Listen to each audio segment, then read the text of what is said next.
Our research focuses on the wide spectrum of patients that either suffer from excessive bleeding or excessive clotting. One of the big research areas is making biosynthetic blood. And this is to treat patients that are bleeding out, so they need blood transfusion. But oftentimes blood banks do not have enough blood in reserve. So wouldn't it be great if there was something that was artificial but works like blood and can be stored for long periods of time and can be reconstituted very easily to treat patients that are bleeding out, for example, in accidents in the battlefield, in surgical situations.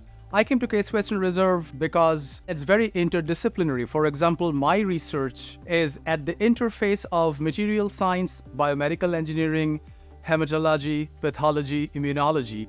And so these are all very different areas that converge to then create therapeutics, but then also to test, which requires the clinical end of things. So taking all of these pieces and putting them together makes making products like this or technologies like this relatively easier. I started a company in 2016 that has now grown into a mid-sized company that are pushing the logistical ends of the product. For example, scaling up and storage that makes a project into a product.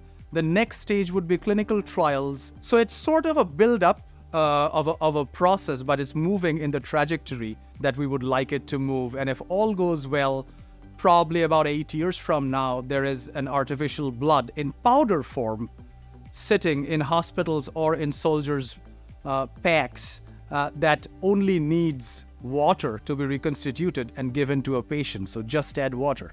I started my laboratory with 2 undergraduate students and 2 master's students, and currently in our laboratory there are 22 people, and then in my company there are about 10 people. The ideation of solutions to global healthcare problems is usually a team effort, not just within our team, but also with collaborators within Case Western Reserve University and then in other institutions both within the US and then outside the US. So these are concentric circles of efforts that get connected over time, leading to potential solutions that saves lives. I have learned so much about how to build a team, how to mentor. I think the most important thing to know is that every research requires collaboration so that that person can go seek out the complementary pieces that makes the overall outcome successful.